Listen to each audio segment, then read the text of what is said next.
connect as a society in a very different way nowadays. It's true. If something's making us angry, if we feel wronged, if we feel things are unfair, we can tweet about it. We can put it on our Facebook.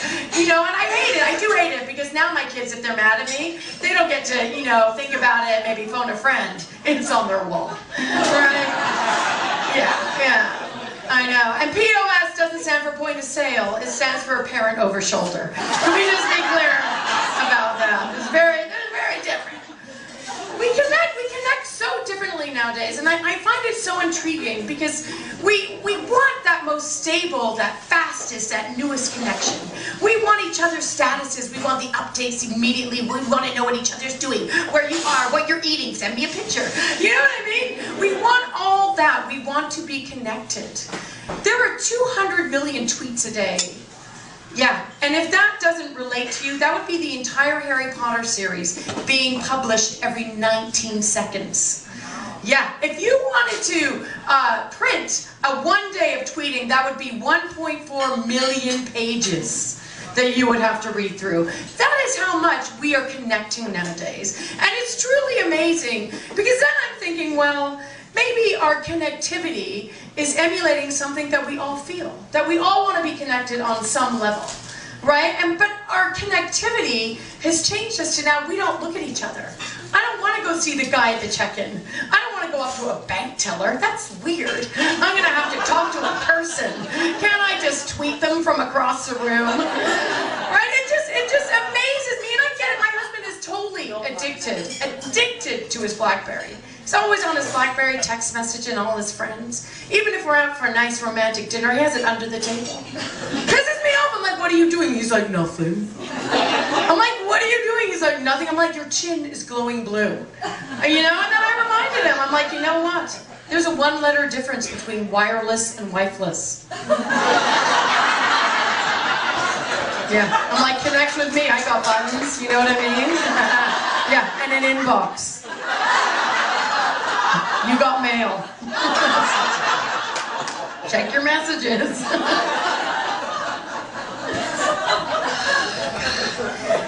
We all want to be connected, and I find it so funny. I don't have a lot of time, but I find it so funny because everything is connecting us in different ways, and television is a true symbol of where we're going as a society. Like honestly, between A&E and TLC, and say yes to the dress and Hoarders and Intervention, like I feel pretty good about myself. You know what I mean? I'm like, I don't drink that much. I'm not that messy. But then you have your shows, I didn't know I was pregnant, you didn't know you were pregnant, you're an idiot. Seriously. I gained 80 pounds when I was pregnant. I thought I was going to give birth to an 8-year-old. Like, come on, you don't know you're pregnant.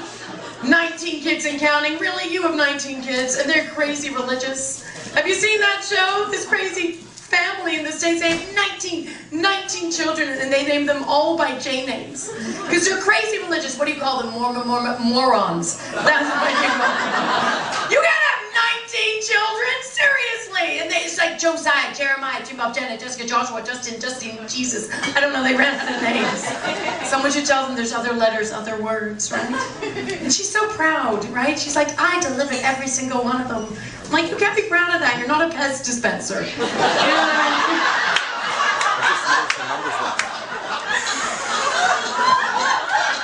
mean? Seriously, that is where they found 33 Chilean miners. Do you know what I mean? Too far speaking people. My pleasure. It just amazes me. Everyone connects. Everyone connects in a different way. And to me, connectivity leads to inclusivity. Right? We're all equal. We're all the same. We all have our troubles. We have our ups. We have our downs. We have our issues. We have our paranoias. We have our loves, our hates, our passions, our lusts. We have everything. And that's what it's all about. But unless we connect, we truly connect with each other. We truly accept where each other's at. 19 kids, 2 kids, it doesn't matter. It just doesn't matter. So on a different level, I think, and that one show, what this all led to was Undercover Boss.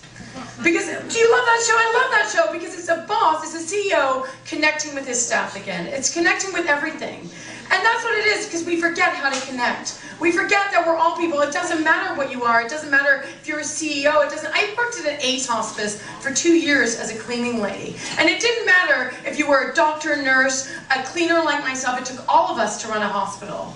So I just want to end because laughter is so inclusive to me. And that's why I love doing what I do. So seriously, so what I want to do now is I want to do some really practical things of how we can truly lighten up and not take ourselves so seriously. Do you know on average how many times a day children laugh? Does anyone know? About 300. Do you know on average how many times a day adults laugh? 15! What happened to us? When did we leave Neverland? When did we decide that that was a laugh? That's a laugh stuck in your bum. Laugh out loud. Laughter is contagious. It wasn't created in a vacuum. It takes people to spread it. And your moods affect the people around you. Your guilt dissipates when you listen to yourself. By this I knew I had to let go, first of all the really negative thoughts in my head. Like I should have a great career by now, I should have more money in the bank by now, I should weigh 120 pounds by now. Yeah, the next time I weighed that was when I biodegraded. But I knew, the interesting thing, I got rid of all those shoulds. You know, all the shoulds, I should. I replaced them with coulds. You know what, I could have a great career by now, but I've chosen to be a great stay-at-home mom. Because I found once I accepted where I was able to be more present to the life I was in. And that is when everything changed for me. I looked around the corner from a comedy club that I had to pass by every day to get to my best friend's house. Well, one night after putting the kids to sleep, which at this point they're around 2 and 3, it was no easy task. It was no easy task. I had this lullaby I like to sing to my children. And you guys might know it. It's this beautiful lullaby. If you're a grandparent, you might sing it, you know. I just find it just lulls my kids to sleep. It goes something like this. Oh my God! Go to sleep! Don't you think I need to die right now? Go to sleep! Go to sleep!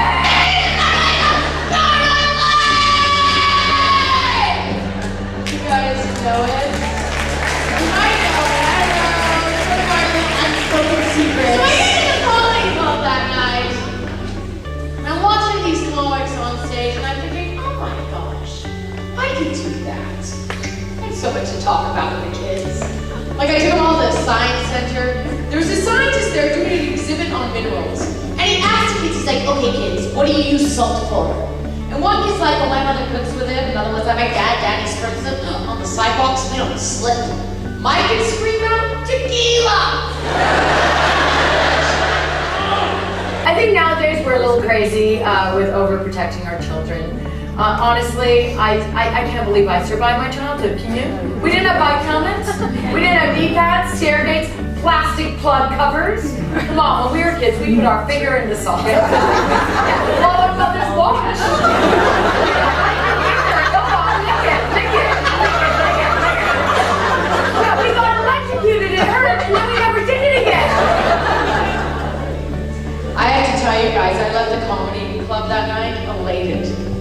Like I met a new boy. Like I had my first kiss, like I fell in love. I found something that night that truly fed my soul. You know, I'd been a stay-at-home mom for so long, pregnant and nursing, and I lost myself. And all of a sudden, that moment, that very moment changed my life. And it wasn't something I did right away. It wasn't something that, oh, well, I'm a stand-up comic. It was something I could do for myself 5 minutes at a time, 1 or 2 nights a week. I mean, we all know that saying, do what you love, right?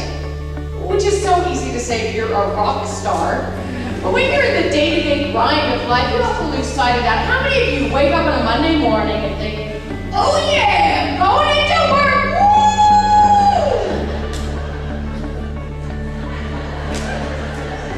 woo! One person? Aren't you the committee lady? And I get it, my husband works in the corporate environment, I think it's getting to him. Every time we go to make love now, he calls it a merger. I call it a hostile takeover. How many times have you not listened to yourself in those moments and thought, why didn't I listen to myself? I have here quotes from business leaders and how they use their intuition. Because I think intuition definitely has a very female connotation to it. So here's a head of Sony and how he uses his intuition. Asked in an interview, he said, what is it? They asked him, what is the secret to your success? He said he had a ritual. Preceding a business decision, he would drink herbal tea. Before he drank the tea, he would ask himself, should I make this deal or not? If the tea gave him indigestion, he wouldn't make the tea. Hold on. He said, I trust my gut. I know how it works. My mind is not that smart, but my body is. Can you believe that? Next time you walk into the Sony store in the mall, think a cup of tea. Honestly, that is a huge billion-dollar business based on a man truly trusting his gut. It is absolutely amazing. But all those things, instead of, always looking at things in the negative, looking at them in the positive. It's about refueling, it's about lightening up, it's about not taking ourselves so seriously. It's about taking those moments. Humor makes us nicer to one another. Put a twist on what's stressing you. Sing a song, write a rap song, become a character for your kids. Start off your staff meetings with a little game of broken telephone. Have fun with your day-to-day lives, your world. Find something that you truly enjoy, you truly admire, and bring it into your life at least for a couple minutes. Maybe a night or once or twice a week. Find something that truly fuels your soul.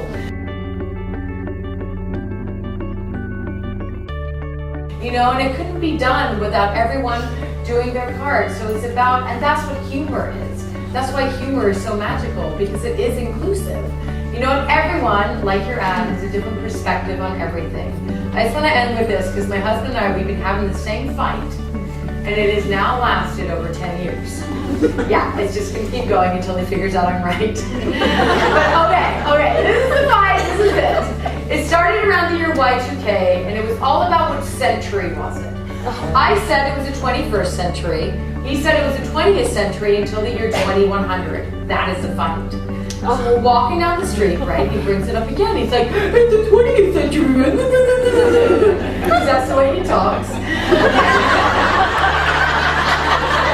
I'm furious right now. I'm livid. Furious. I'm like, you know what? I'm going to settle this once and for all. I go up to this stranger on the street. I'm like, I'm sorry to bug you, sir, but do you know what century it is? The guy's face just drops. He goes, I know. I got a bad haircut. The two older kids saying to her one day, yeah, we used to have a sister just like you. Her name was Christina.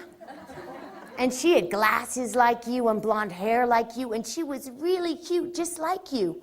And we ate her. And I go running down, I'm like, you cannot say that to her. You can't scare her like that. That is unacceptable. And in another part of my brain, I'm thinking, you guys are a genius. Maddie never listens to me. I'm like, get your shoes on, get your shoes on.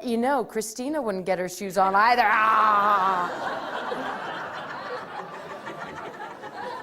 And all those moments bring me close to that mom I saw in the supermarket before I had children, just losing it on her children.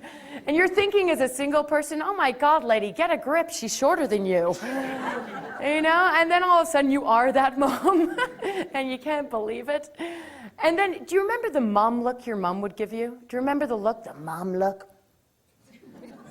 You knew if you got that look, she was a moment away from losing it. You knew it. And then all of a sudden you have kids and you try the mom look and you can't believe it worked. But instead of anger or intimidation, we can choose fun.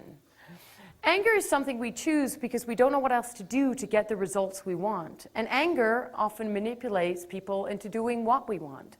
Anger is always a choice that we make as parents. That was great. Exactly.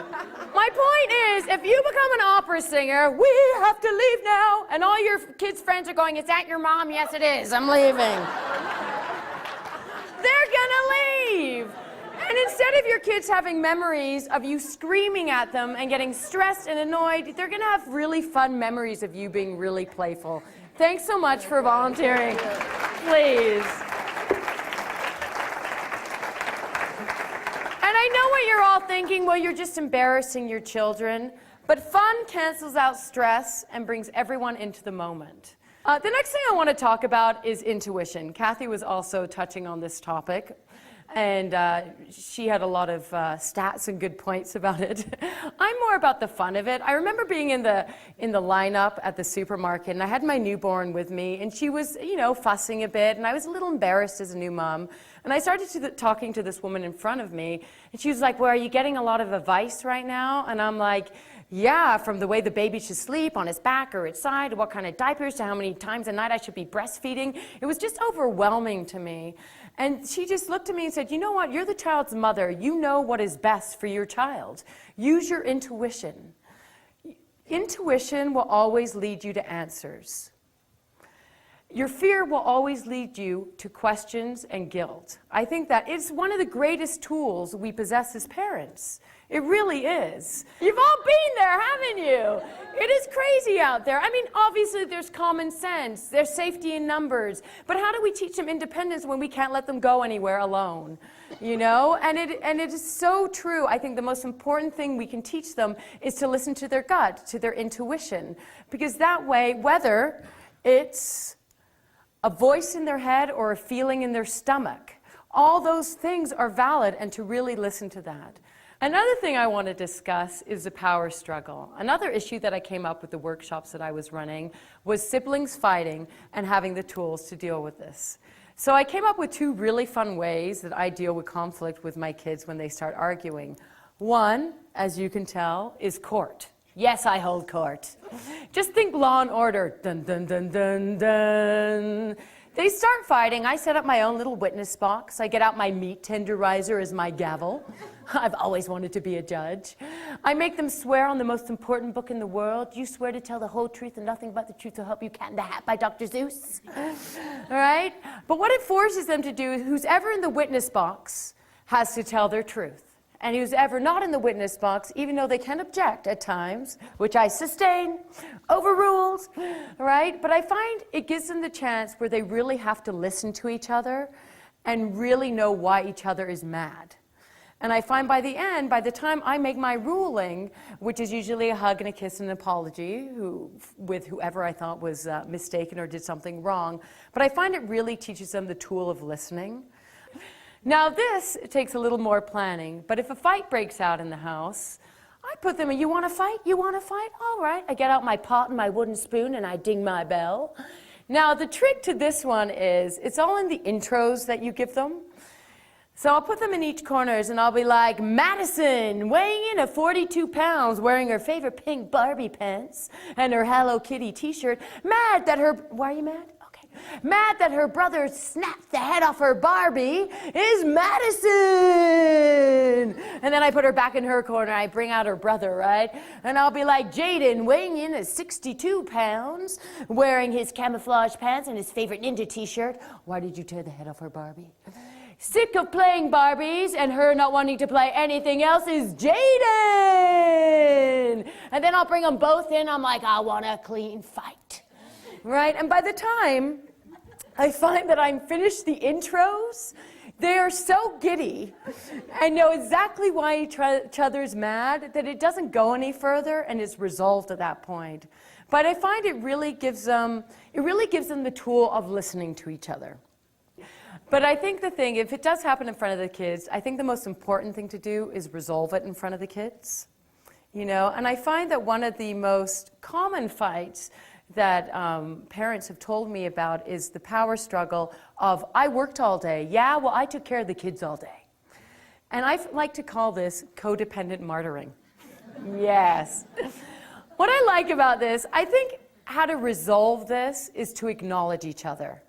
I know what, you want your husbands to walk in and say, you know what, I know you haven't had a break all day.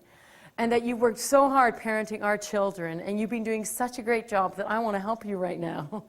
And I know, I know, it's funny. And I know, yeah. And I know that whoever works in your family, whether it's the husband or the wife, or whether you both do, that you want to come into your house and go, wow, you worked all day. You know what? We got a bunch of stuff to get done here. Let's do it together and get on with what we want to do for the evening. I find this is a really quick and easy way to resolve the conflict. You have to acknowledge each other. You know what? The best way for you to take care of your children is by taking care of yourselves. You want to teach them to be fully functioning human beings who are vibrant and alive and joyful. They're going to learn that by watching you. If you play the martyr, that's what they're going to learn. They're going to learn to play the martyr. A really important thing I find is I have here letting other people help and finding support. I know when I was a kid, my grandparents were in the house, my parents were in the house. It's so different nowadays. My mom lives in Vancouver, I live in Toronto, my sister lives outside of Toronto, a little town called East Gwillimbury. You know, we're all over the place. So finding a support system, whether it's like 2 or 3 friends where you each take each other's kids for 1 hour a day, and you write and you read and you discover who you are again. And I just find it so important for you to do that. And you have to make time for your relationship. I was so happy to see that so many couples were here and had left their kids this weekend. I think it's so important to re-nurture your relationship. I know for my husband and I, it was like 3-4 years before we went out. It's like we had, you know, through the day-to-day challenges of parenting and through, you know, housework and homework and gotta work and laundry and on it goes, we're jugglers. And the first ball to drop is usually our own. You have to take time for your relationship. I mean, parenting is letting go, isn't it? It's one big lesson in letting go. You give birth, you let go. You nurse, you stop, you let go. They go to school for the first time, you let go. They finish school, you let go. And once you let go, you have to trust that what you've taught them, they can take care of themselves. But that job of letting go is way easier if yourself is intact. Because once they do leave the house, you already know who you are. You already know what you want to be. And I hope today's lecture gives you guys like some really fun things you could do with your kids and just gives you great memories of being a parent. Thank you so much for